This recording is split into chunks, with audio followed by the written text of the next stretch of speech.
grève des agents de mairie sur l'ensemble du territoire national depuis le 7 avril.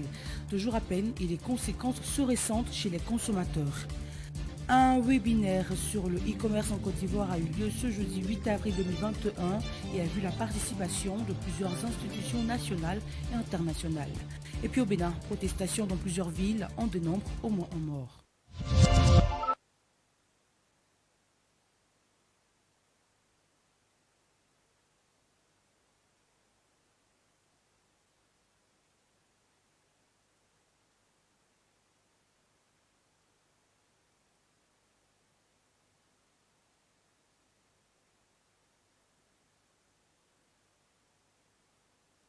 Portail mi-clos, cours vide, couloir désert et bureaux hermétiquement fermés. C'est le décor que présente la mairie de Port-Bouillon ce jeudi 7 avril 2021. C'est à croire que le long week-end pascal se prolonge ici, au grand désarroi des usagers qui se succèdent les uns les autres. Bon, je suis ici pour légaliser mon diplôme et à mon arrivée, ils m'ont interpellé pour dire que la mairie est en grève aujourd'hui, jusqu'à lundi.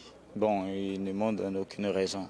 Je viens tout juste de pouvoir récupérer ma carte CNI, mais je constate que je suis en grève. C'est pas trop génial, quoi. Aujourd'hui, je suis passé pour récupérer ma carte et puis récupérer celle de ma femme aussi. Bon, malheureusement, je constate que les agents de l'ONECI sont en grève.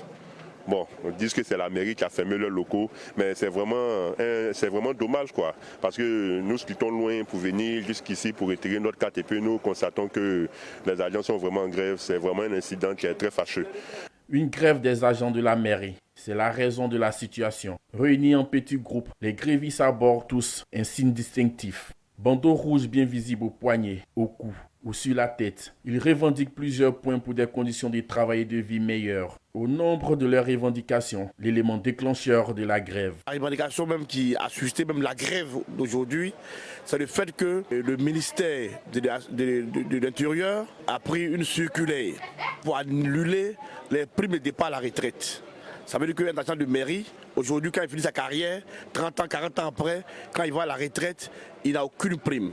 Alors que depuis l'avènement des communes en Côte d'Ivoire, les agents de collectivités ont eu des primes de départ à la retraite. Pour les points de revendication, il y en a plusieurs. Les zones CNO, qu'on appelle communément CNO, n'ont pas eu de salaire pendant 3 ans.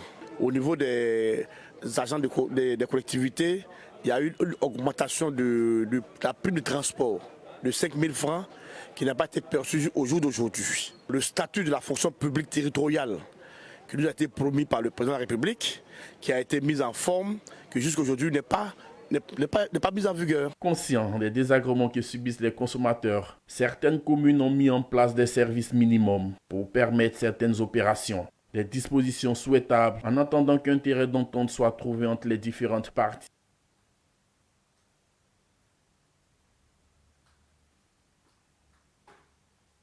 25 millions de francs CFA pour indemniser les commerçants sinistrés de la ville de Beaunois. En effet, suite aux manifestations dans la ville, orchestrées en août dernier, plusieurs commerces et marchés ont été cassés et incendiés. Le gouvernement, à travers ce chèque de 25 millions espèces, espère couvrir certaines pertes et relancer des activités.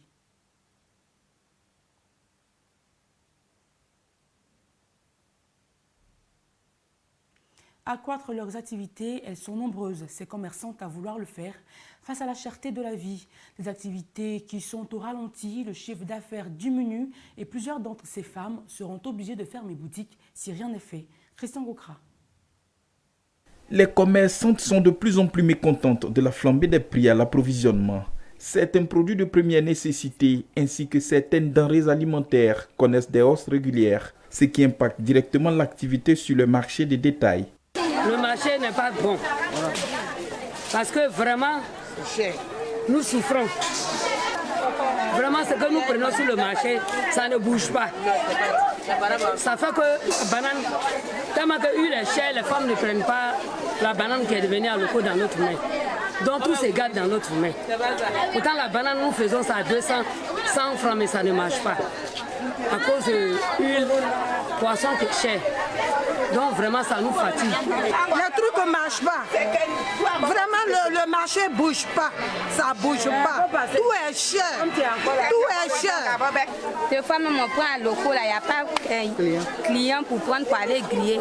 On leur demande, on dit qu'il est cher. Donc vraiment, c'est un soutien. Je veux un soutien même pour qu'on puisse venir nous aider ici. Bon, actuellement, à Abidjan, un sac à 20 000, à 17 000. Bon, on place à 50. Comment tu vas faire pour avoir 20 000? Mais les femmes viennent, on dit le placement est petit, tout ça là. Bon, il n'y a pas de monnaie. Aujourd'hui, même, je n'ai pas atteint 2 000 francs. C'est ce que j'ai vendu aujourd'hui. Faciliter l'accès au crédit avec des garanties de l'État, c'est ce qu'elle souhaite pour faire face à la cherté de la vie. Maintenant, quand venir à notre secours, parce que nous les femmes, nous voulons qu'ils nous aident. Ils nous envoient crédit, l'argent pour nous aider. Les soutiens, sinon il n'y a rien. Sinon vraiment le marché bouge pas. Ils n'ont qu'à venir nous aider.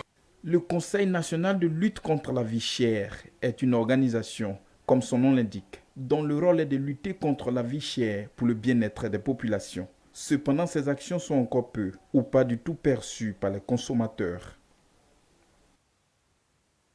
Une entreprise de paiement électronique a lancé le 6 avril une application mobile de paiement accessible sur l'ensemble du territoire ivoirien. Elle permet d'accumuler des bonus lors d'achats chez un commerçant partenaire et dispose d'un accès de sécurité crypté. De plus, l'application peut être utilisée sans connexion Internet. En parlant de paiement en ligne, un webinaire sur le e-commerce en Côte d'Ivoire a eu lieu ce jeudi 8 avril avec la participation de plusieurs institutions nationales et internationales. Les précisions de Christian Goukra. Évaluer l'état de préparation de la Côte d'Ivoire au commerce électronique. Tel était le but de ce webinaire qui s'est tenu ce jeudi 8 avril 2021. Une rencontre organisée par la Conférence des Nations Unies sur le commerce et le développement, CNUCED, en collaboration avec le ministère du Commerce et de l'Industrie de Côte d'Ivoire. Cette activité a vu la participation de plusieurs institutions nationales et internationales et une centaine de partenaires. CNUCED, en collaboration avec le ministère du Commerce et de l'Industrie de Côte d'Ivoire. Cette activité a vu la participation de plusieurs institutions nationales et internationales et une centaine de participants en ligne. Pour rappel, la Poste de Côte d'Ivoire Petit Témoin a réussi à mettre en place donc son e-shop, qui est le premier portail en Côte d'Ivoire de mise en avant du produit Made in Côte d'Ivoire. Donc une activité de e-commerce prétexte qui n'est pas encore costaud à maturité, mais qui a l'avantage de pouvoir mettre en avant les travaux ou du moins les produits des artisans de Côte d'Ivoire, aussi bien en domestique qu'à l'international. En tout cas, je pense que cette étude est très importante et a vraiment le mérite d'exister. Pourquoi?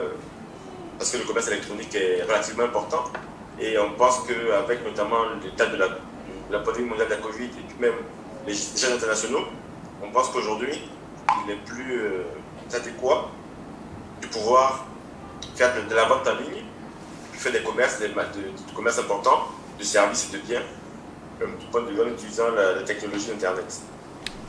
Vous avez aussi souligné l'importance de la formulation d'une stratégie. Je crois que c'est vraiment la recommandation numéro 1 qui est ressortie et qui permettra justement au gouvernement de se doter d'une vision et de définir des objectifs stratégiques pour pouvoir mettre en place un plan d'action véritable et donc des actions effectives. Donc nous espérons pouvoir vous accompagner aussi et mobiliser les acteurs, comme vous l'avez bien dit à la fin, pour pouvoir vous accompagner dans la mise en œuvre de ce plan d'action efficace et opérationnel.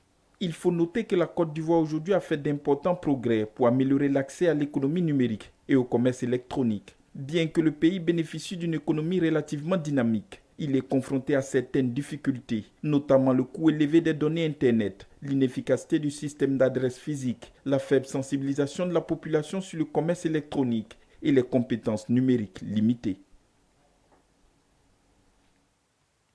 Partons pour le reste du monde. Au Bénin, l'élection présidentielle du 11 avril approche à grands pas, mais le déroulement occasionne des troubles dans le pays. Le pays devra assister à des élections où aucune figure majeure de l'élection de l'opposition ne pourra participer. Dans plusieurs villes, depuis lundi, des manifestations sont lieu. Des incidents localisés au centre et au nord du pays. Aujourd'hui, au moins, un manifestant a trouvé la mort. Troubles publics également au Nigeria, les médecins grèvent et les patients grognent. Alors que le pays connaît une deuxième vague du coronavirus, les médecins ont décidé d'une grève illimitée depuis jeudi dernier jusqu'à ce que leurs besoins soient satisfaits. Et en attendant, des centaines de patients sont laissés sans soins.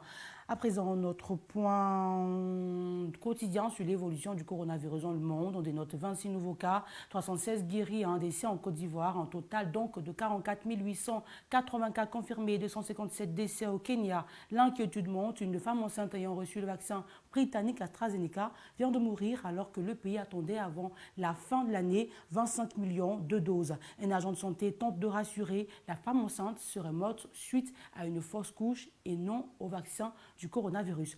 Le Brésil, lui, a enregistré 4 195 décès supplémentaires, un triste record quotidien depuis le début de l'épidémie dans le pays. Il est le deuxième le plus endeuillé après les États-Unis, avec un total de 336 997 décès.